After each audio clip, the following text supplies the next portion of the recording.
પછી કહ્યું કે 36,000નું બિલ થયું છે, 36,000 તમારે ભરવા પડશે. એટલે દર્દી કહે છે તમે કહ્યું હતું કે આયુષ્યમાન કાર્ડમાં તમને સંપૂર્ણ ફ્રી સારવાર મળશે, તો આ પૈસા શેના ભરવાના? તો કે તમે અધૂરી ટ્રીટમેન્ટ એટલે કે પગ કપાવવાનો છે, પગ કપાવ્યા વગર જવું છે તો તમારે પૂરા પૈસા ભરવા. દર્દીના સગાએ મને ફોન કર્યો. મેં આરએમઓ કુલદીપ જોશી સાથે ફોન પર વાત કરી. એમણે મને કહ્યું કે સાહેબ શું કરીએ, આમાં નિયમ જ એવો કરી દીધો છે કે પૂરી ટ્રીટમેન્ટ લીધા વગર કોઈ દર્દી જાય તો જેટલી ટ્રીટમેન્ટ થઈ છે એ ફ્રી કરી છે એના બધાના પૈસા વસૂલ કરીને દર્દીને જવા દેવાનો. મને નવાઈ લાગી, મેં આવું કેમ? તમે કોઈ પ્રેક્ટિકલ રસ્તો જોશી કાઢો, આ ગરીબ દર્દી છે અને સાહેબ મારી મુશ્કેલી છે, આ તો આયુષ્યમાનમાં આ જ જોગવાઈ છે. 3 મિનિટ સુધી મારીને એમના વચ્ચે વાત થઈ. દર્દીના સગાને મેં ફોન કર્યો કે તમે બિલ બરાબર જોઈ લો ભાઈ, કંઈ તકલીફ હશે તો થશે તે અમે કાંઈ કરીએ, પણ હવે નિયમ છે એમ આરએમઓ કહે છે તમને મદદ કરી શકાય એમ નથી. દર્દી બિલ માટે જાય છે ત્યારે એને કહેવામાં આવે છે કે 29,000 રૂપિયાનું મેડિકલ સ્ટોરનું જ બિલ છે. બિલની કોપી દર્દી છે એનો ફોટો પાડી લે છે. 29,899 રૂપિયાનું મેડિકલ સ્ટોરનું એસવીપી હોસ્પિટલનું બિલ.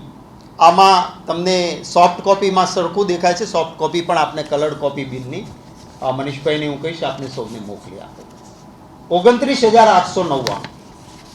એટલે દર્દી કહે છે કે સાહેબ આટલી બધી દવા તો અમારે ત્યાં આવી જ નથી, તો આ બિલ 29,000નું કેમ?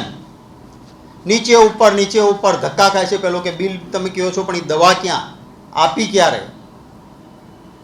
માથાકૂટના અંતે પછી કહે છે કે ના એ દવા તમારે ત્યાં નથી ગયા, ખૂણામાં પડી છે. આ એનો ફોટો. આ બધી દવાઓ કે આ ખૂણામાં પડી છે, તમને પહોંચી નહોતી, બિલ લખાઈ ગયું છે. એટલે હવે તમારું મેડિકલનું બિલ 29,000 નહીં, 3,000 ને ઓડ રૂપિયા જ થાય છે. નવું બિલ આપે છે 3,000, એનો પણ ફોટો આપે છે. દર્દી એ વખતે એના સગા એ સતત વાર્તાલાપ કરે છે અને કહે છે કે ભાઈ તમે આજે બિલની મારી માથાકૂટ કરી એની સાથે તમે એક્સરેના 4,000 રૂપિયા મૂક્યા છે. એક્સરે તો મેં રોકડા ભર્યા હતા પૈસા, તો મારા બિલમાં કેમ? જો મેં આ પૈસા આને આપ્યા હતા, આની પાસે ભર્યા છે, એની બધી જ વાતચીતની માથાકૂટના અંતે પછી સ્વીકારે છે કે હા આ બિલ છે ને એ એક્સરેનું તમારું ખોટું ચડાવી દીધું હતું, એટલે એ પણ અમે કાઢી આપીએ છીએ. એટલે 4,000 રૂપિયા એક્સરેનું બિલ હતું એ પછી બાદ થાય છે. દર્દી અને બિલિંગમાં જે બેન હતા એ પાછા ડ્યુટી ઉપરથી જતા રહ્યા, એટલે એની સાથે ફોન પર વાત કરે છે. આપણે જે સેવિંગ કીટના પૈસા લગાવ્યા છે ને, સેવિંગ કીટ મેં રોકડા પૈસા આપ્યા હતા ત્યાં. સેવિંગ કીટના? હા, જે નીચેના જે બિલ હતું ને બધા મેં રોકડો આપ્યો હતો, અને અહીંયા બધું એડ છે. આવી રીતે કેમ ચાલે? એ કહો તમે બિલિંગ ડિપાર્ટમેન્ટમાં ત્યાં? બિલિંગ ડિપાર્ટમેન્ટમાં હું ગયો, પછી ફાર્મસી ગયો, પછી બિલિંગ ડિપાર્ટમેન્ટ ગયો, પછી જ્યાં તમારે ગયો હું હાલીને થાકી ગયો છું. અને રૂપિયા જે છે ને 17,000ના ખોટા બિલ બન્યા છે. જે મને સામાન આપ્યો છે ને એમાં પણ અડધો રાત્રે 12 વાગે મંગાવ્યો છે, અડધો ક્યાં વાપર્યો છે એનો કોઈ એસ્ટિમેટ એના પાસે છે જ નહીં. તમે નર્સિંગ સ્ટાફને કહો કે તમે બધો સામાન છે બધું કેવી રીતે વાપર્યો છો, ક્યાં વાપર્યો છો? એના પાસે કોઈ ડેટા નથી. હમણાં જે એવું છે ને શું કહેવાય ડ્રેસિંગ કેટલી વખત કરી એ પણ ઉપર નથી ખબર. અને હમણાં અરે બેન નથી ખબર, હમણાં એડ કરે છે બધું, અને પૂછીને કેટલા વાગે થયો, શું થયું. હવે આવી રીતે કેમ ચાલે?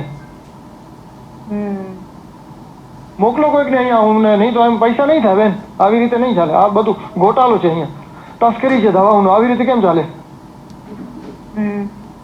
અમે મારું બેસી જઈએ ધરણા ઉપર, બીજું શું કરીએ?